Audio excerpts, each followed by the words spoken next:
Selamat malam pemirsa, TV-ku menghadirkan kembali kabar Jawa Tengah untuk Anda. Program berita ini juga dapat disaksikan melalui live streaming di tvku.tv/live. Bersama saya Meisa Sasha, inilah berita utama edisi kali ini.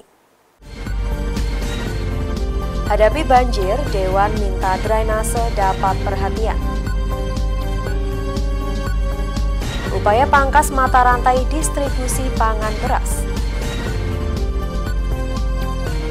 PLN salurkan bantuan pasang baru listrik bagi 575 warga.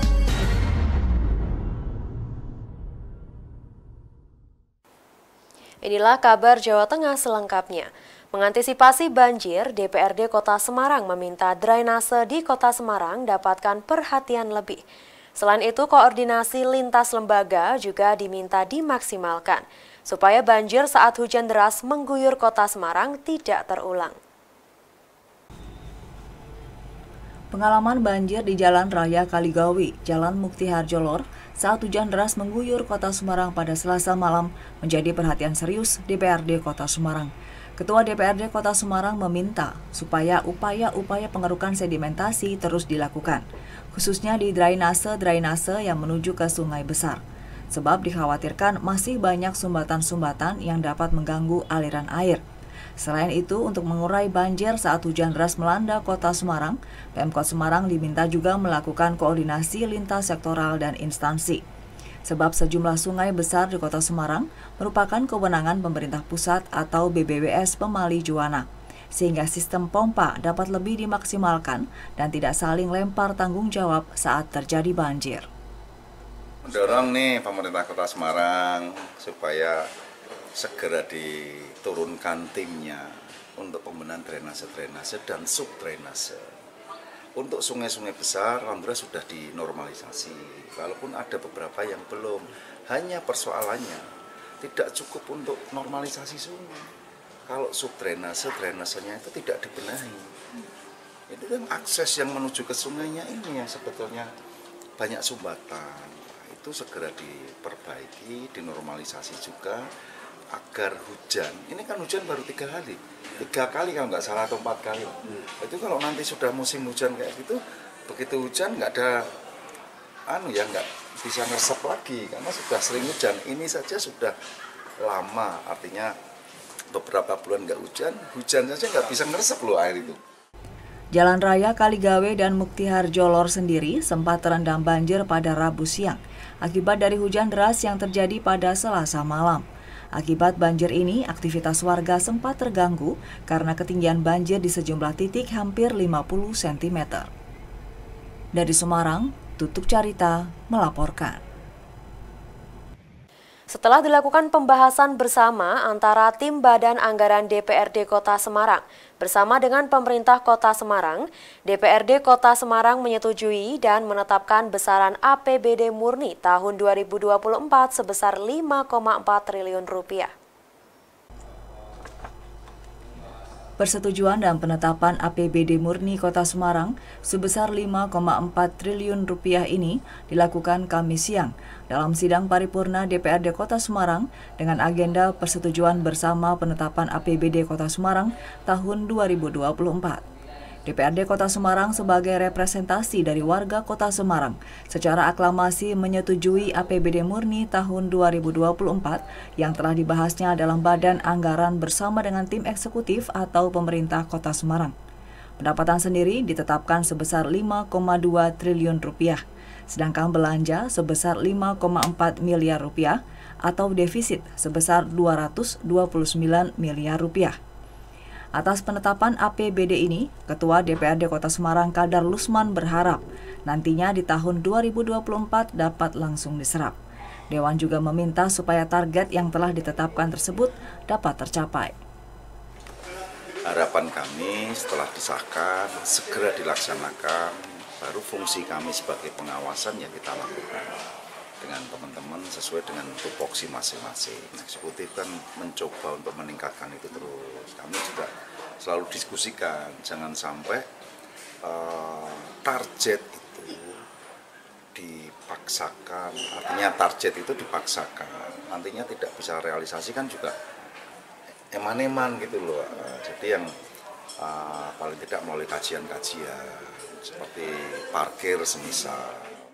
Sementara itu, Wali Kota Semarang mengaku APBD yang ditetapkan akan diprioritaskan ke sejumlah program, seperti kesejahteraan masyarakat, penanganan stunting, kesehatan, pendidikan, dan juga infrastruktur. Mengenai adanya defisit, menurutnya nanti akan ditutup dengan dana-dana lain, seperti hadiah lomba dan lainnya.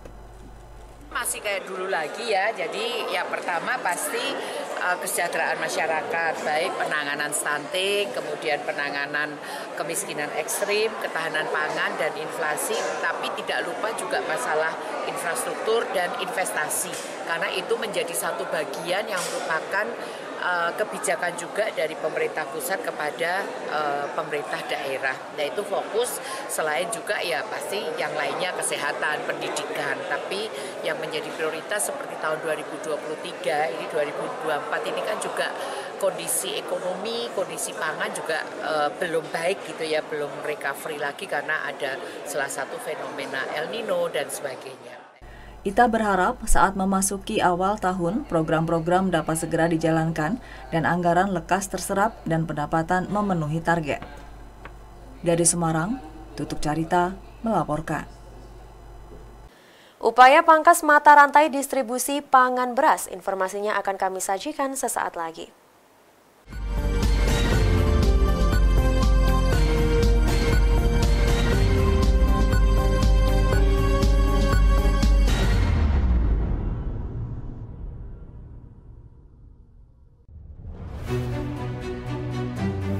Jadi rumah BUMN Gunung Kidul ini dibangun untuk mendampingi UMKM agar lebih dikenal di banyak kalangan masyarakat. Salah satu dari 4 prioritas programnya adalah ekspor. Kemudian kami dapat tawaran dari PLN untuk mengikuti pameran di Pasar Senggol Turki. Untuk PLN kami menyampaikan yang pertama terima kasih atas kesempatannya selama ini. Jadi selama 2 tahun ini kami diajak untuk ikut pameran G20, kemudian kami diajak untuk kemarin pameran di Turki.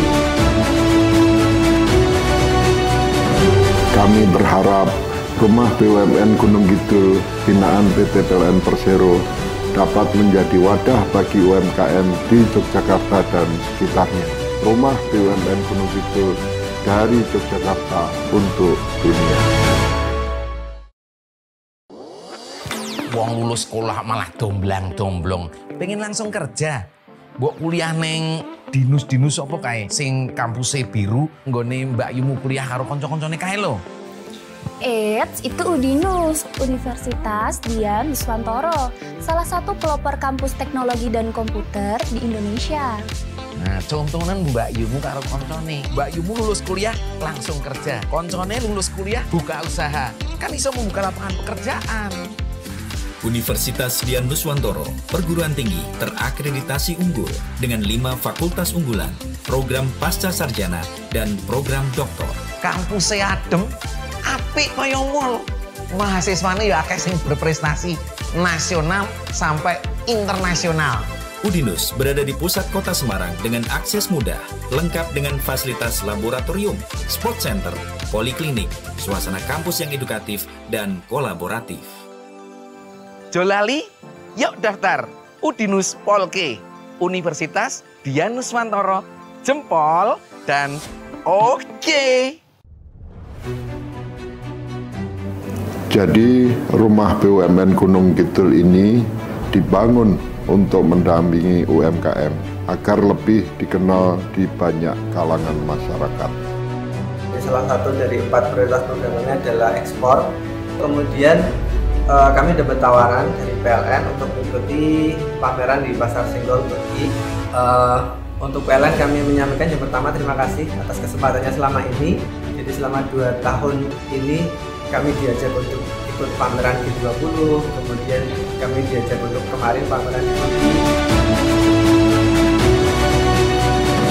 Kami berharap rumah BUMN Gunung Kidul binaan PT PLN Persero dapat menjadi wadah bagi UMKM di Yogyakarta dan sekitarnya. Rumah BUMN Gunung Kidul dari Yogyakarta untuk dunia.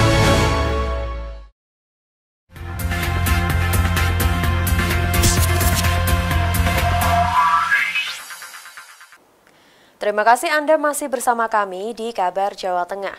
Pemirsa, untuk menekan harga bahan pangan yang melambung tinggi, Kantor Perwakilan Bank Indonesia Jawa Tengah bersama Pemkot Semarang menghadirkan kios Pandawa Kita. Keberadaan kios Pandawa Kita diharapkan mampu menekan laju inflasi. Dan juga selamat datang Pak PJ Gubernur. Kantor Perwakilan Bank Indonesia Jawa Tengah bersama Pemkot Semarang menghadirkan kios Pandawa Kita untuk menekan laju inflasi di provinsi ini. Kios Pandawa Kita yang berada di Pasar Kanjengan Semarang akan menjadi kios rujukan harga bagi pedagang beras lainnya dalam menjual kepada masyarakat.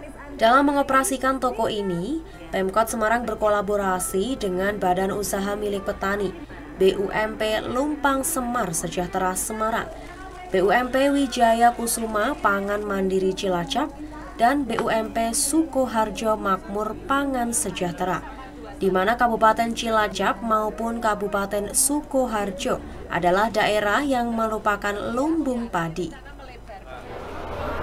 Cilacap maupun Sukoharjo ini adalah merupakan daerah lumbung padi ataupun surplus padi, sehingga ini inisiatif dari Wali Kota Semarang dan juga dari Kepala Kantor BI Jawa Tengah untuk diadakan kerjasama, sehingga dari kedua daerah tersebut akan memberikan pasokan ke Kota Semarang, dan ini ada kerjasamanya dalam bentuk syarat tertulis, sehingga dan di Pasar Kanjengan inilah nanti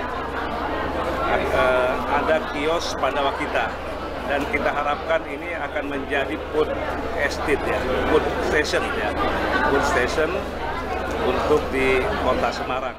Toko Pandawa Kita ini merupakan terobosan dari TPID Pemprov Jateng dan Pemkot Semarang sebagai upaya solusi untuk menekan dan mengendalikan harga komoditas pangan di Provinsi Jawa Tengah.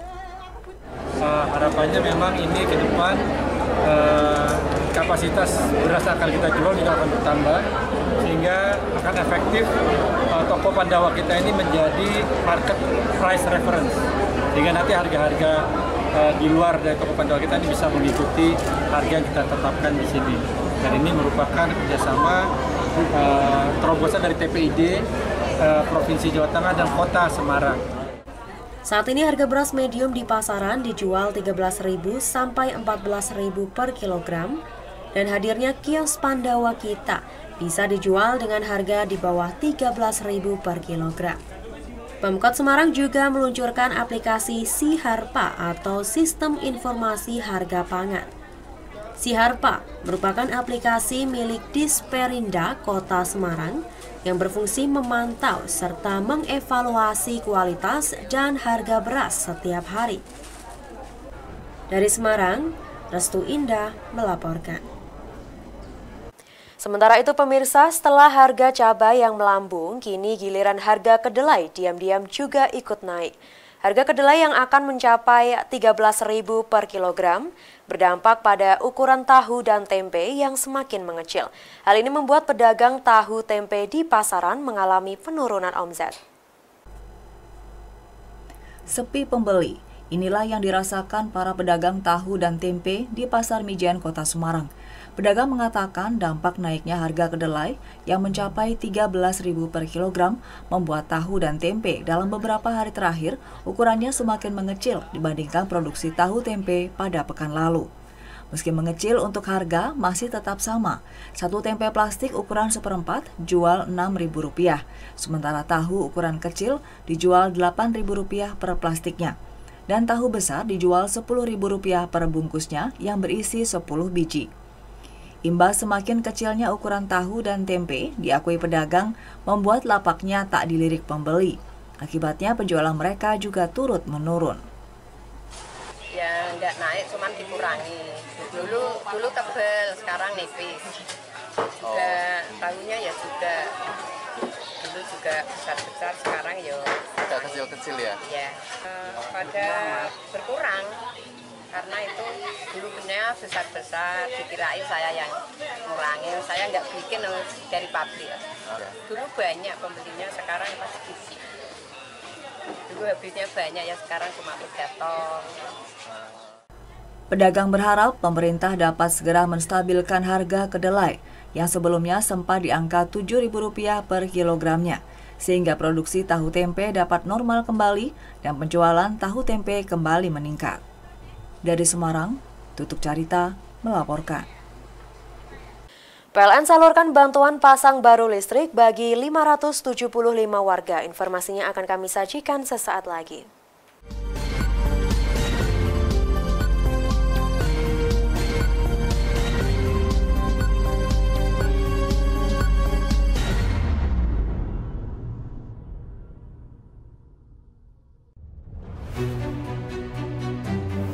Jadi rumah BUMN Gunung Kidul ini dibangun untuk mendampingi UMKM agar lebih dikenal di banyak kalangan masyarakat. Salah satu dari 4 prioritas programnya adalah ekspor. Kemudian kami dapat tawaran dari PLN untuk mengikuti pameran di Pasar Senggol Turki. Untuk PLN kami menyampaikan yang pertama terima kasih atas kesempatannya selama ini. Jadi selama 2 tahun ini kami diajak untuk ikut pameran G20, kemudian kami diajak untuk kemarin pameran G20. Kami berharap rumah BUMN Gunung Kidul binaan PT PLN Persero dapat menjadi wadah bagi UMKM di Yogyakarta dan sekitarnya. Rumah BUMN Gunung Kidul dari Yogyakarta untuk dunia. Guys, tahu nggak? Pertumbuhan hotel beberapa tahun ini tuh terus meningkat. Nah, meningkatnya industri perhotelan menuntut industri perhotelan tuh harus menggunakan sumber daya manusia yang ahli, handal, dan profesional. Nah, di Udinus itu ada program studi Sarjana Terapan Pengelolaan Perhotelan yang mencetak sumber daya manusia yang ahli di bidang pengelolaan perhotelan. Mahasiswanya dibekali ilmu baik secara praktek maupun teori. Program studi Sarjana Terapan Pengelolaan Perhotelan mempersiapkan mahasiswanya untuk memiliki segudang kompetensi, antara lain di bidang housekeeping, front office, food and beverage, product and service, hingga menguasai keahlian di bidang teknologi informasi. Wow! Nah, yang serunya nih, mereka tuh memberi kesempatan mahasiswanya selama 2 semester untuk belajar dan praktek di hotel dalam negeri maupun luar negeri. Selain itu, mahasiswa Sarjana Terapan Pengelolaan Perhotelan Udinus juga dibekali kemampuan untuk bisa berbahasa asing. Kayak misalnya nih, bahasa Inggris, bahasa Jepang, dan bahasa Mandarin.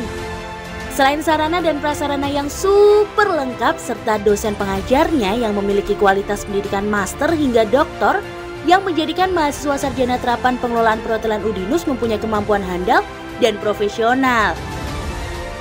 Yang kerennya lagi nih Dinusian, program studi Sarjana Terapan Pengelolaan Perhotelan juga telah bekerja sama kemitraan dengan perguruan tinggi dan hotel dalam dan luar negeri, sehingga lulusannya memiliki kemampuan dan kepercayaan yang tinggi untuk bersaing baik di tingkat nasional maupun internasional. Langsung aja daftar di pnb.dinus.esi.id.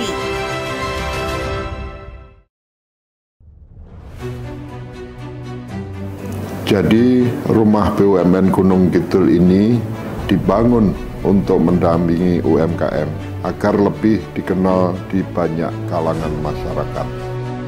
Salah satu dari 4 prioritas programnya adalah ekspor. Kemudian kami dapat tawaran dari PLN untuk mengikuti pameran di Pasar Senggol Turki. Untuk PLN kami menyampaikan yang pertama terima kasih atas kesempatannya selama ini. Jadi selama 2 tahun ini kami diajak untuk ikut pameran G20, kemudian kami diajak untuk kemarin pameran G20. Kami berharap rumah BUMN Gunung Kidul binaan PT PLN Persero dapat menjadi wadah bagi UMKM di Yogyakarta dan sekitarnya. Rumah BUMN Gunung Kidul dari Yogyakarta untuk dunia. Fakultas Ilmu Komputer Universitas Dian Nuswantoro. Berbasis teknologi, inovatif, mendidik mahasiswa aktif dan produktif. Menghasilkan lulusan berkualitas penuh kreativitas. siap terjun secara profesional di dunia tanpa batas. Fasilkom Udinus, enjoy with Tekno Kreatif. Jadi rumah BUMN Gunung Kidul ini dibangun untuk mendampingi UMKM agar lebih dikenal di banyak kalangan masyarakat. Salah satu dari 4 prioritas programnya adalah ekspor. Kemudian kami dapat tawaran dari PLN untuk mengikuti pameran di Pasar Senggol Turki. Untuk PLN kami menyampaikan yang pertama terima kasih atas kesempatannya selama ini. Jadi selama 2 tahun ini kami diajak untuk ikut pameran G20, kemudian kami diajak untuk kemarin pameran di Turki. Kami berharap rumah BUMN Gunung Kidul binaan PT PLN Persero dapat menjadi wadah bagi UMKM di Yogyakarta dan sekitarnya. Rumah BUMN Gunung Kidul dari Yogyakarta untuk dunia.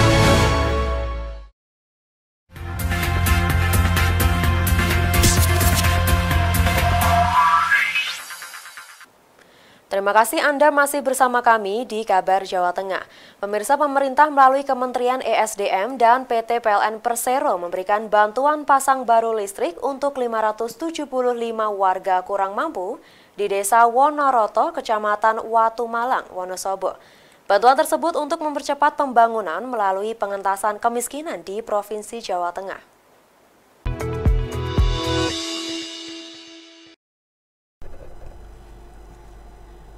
PLN bersama mitra kerja berkolaborasi memberikan bantuan pasang baru listrik atau BPBL secara gratis. Program BPBL merupakan kontribusi PLN dalam meningkatkan hajat hidup orang banyak. Mereka yang berhak mendapat bantuan BPBL adalah masyarakat kurang mampu yang telah divalidasi oleh kepala desa, lurah, serta pejabat setempat. Program ini juga merupakan salah satu upaya pemerintah meningkatkan rasio elektrifikasi. Bantuan BPBL diberikan kepada masyarakat meliputi 3 titik lampu dan 1 kotak kontak. Untuk 575 rumah dengan daya 900 volt ampere dan pulsa listrik masing-masing senilai Rp100.000. Kami siap bersinergi, berkolaborasi, siap menjalankan perintah yang ditugaskan kepada PLN untuk melistriki listrik ke seluruh masyarakat, sehingga harapan kami melalui bantuan ini seluruh masyarakat di Indonesia bisa mendapatkan, dan seluruh masyarakat Indonesia sudah memiliki listrik sehingga rasio elektrifikasi kita bisa mencapai 100%. Masyarakat menyambut antusias atas bantuan ini. Wardoyo, salah seorang warga penerima bantuan dari Desa Wonoroto, menyampaikan rasa terima kasihnya atas bantuan BPBL yang diterimanya. Niki kula pun tampi listrik, saluran listrik gratis. Sederenge kula tampi saluran listrik, kula nyalur saking nggen raine.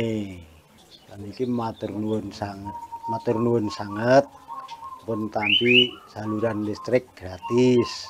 Semoga PLN tetap jaya. Peresmian bantuan ini juga dihadiri langsung oleh staf ahli Direktur Pembinaan Program Ketenagalistrikan, Direktorat Jenderal Ketenagalistrikan Kementerian ESDM Hari Purnomo, Senior Manajer Niaga dan Manajemen Pelanggan PLN UID Jawa Tengah dan Daerah Istimewa Yogyakarta, Dian Herizal, dan Manajer PLN UP3 Purwokerto, Denny Fitrianto. Dari Wonosobo, Restu Indah melaporkan.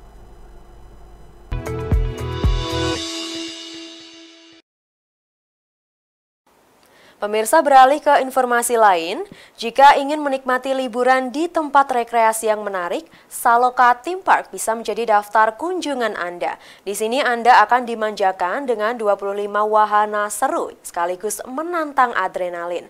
Dan pemirsa, berita ini sekaligus menutup jumpa kita di Kabar Jawa Tengah. Program berita ini juga dapat disaksikan melalui live streaming di tvku.tv/live. Saya Mrs. Sasha dan kru yang bertugas mengucapkan terima kasih atas kebersamaan Anda. Selamat malam, stay safe, stay healthy.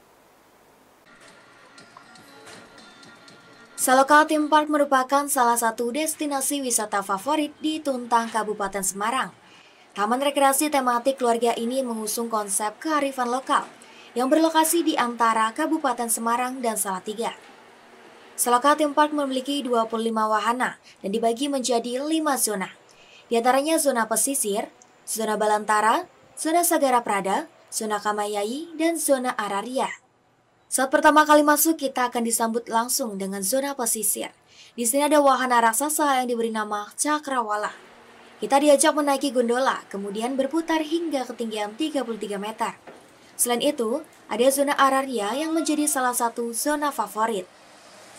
Di tempat ini menyajikan beragam wahana yang membawa sensasi ekstrim, seperti wahana bengak-bengok, paku bumi, obat tabit, dan lika-liku.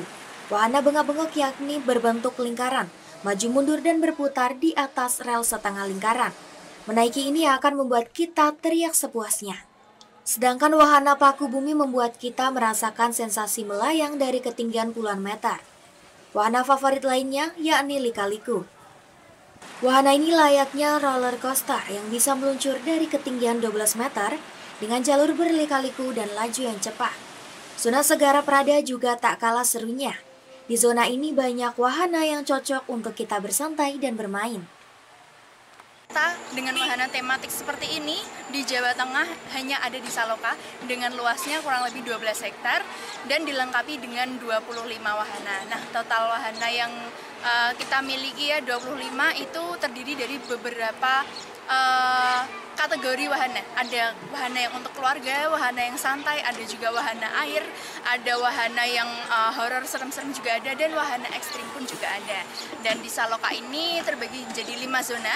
Yang pertama ada pesisir, yang kedua ada Balalantara, ada Kamayai, ada Sagara Prada atau Arung Jeram, dan yang terakhir ada zona Balalantara gitu. Jam operasional dari Saloka sendiri jam berapa, Mbak? Untuk jam operasional kalau di hari biasa, di hari Senin sampai Kamis, buka dari jam 10 sampai jam 6 malam. Kalau untuk di hari Jumat, buka dari jam 12 siang sampai jam 7 malam. Dan Sabtu, Minggu, dan hari libur nasional, buka di jam 10 pagi dan sampai jam 7 malam. Kalau tiket masuknya, Mbak? Tiket masuknya kita di hari biasa 120.000, di weekend 150.000. Tapi untuk harga tiket tersebut itu adalah tiket terusan. Jadi hanya membayar sekali saja di depan sudah mendapatkan semua wahana. Pengunjung yang datang pun tak hanya dari Semarang saja, tetapi juga luar kota. Seperti Ali, salah satu pengunjung asal kota Solo ini membawa keluarganya untuk menikmati wahana di sini. Bagus sih, lengkap, edukasi untuk anak-anak juga ada, bagus. Naik ke wahana apa aja, Pak? Itu yang apa itu roller coaster, terus paku bumi, rata tadi semuanya rata. Yang ya, paling Arung Jeram juga ada. Yang paling favorit apa, Pak? Paling favorit saya paling suka karena dengan anak cucu ya, Arung Jeram. Pada Saloka Theme Park masih ada zona lainnya yang berisi wahana-wahana menarik yang bisa dicoba bersama keluarga. Jam operasionalnya Saloka Park yakni mulai pukul 10 pagi hingga 8 malam. Selain full time, kita juga bisa mendapatkan program menarik tiket Saloka at Night yang hanya membayar Rp80.000 jika kita datang mulai pukul 4 sore. Bagaimana? Anda tertarik untuk berlibur dan seru-seruan bersama keluarga atau pasangan di Saloka Theme Park? Dari Kabupaten Semarang, Irfan Diardianto melaporkan.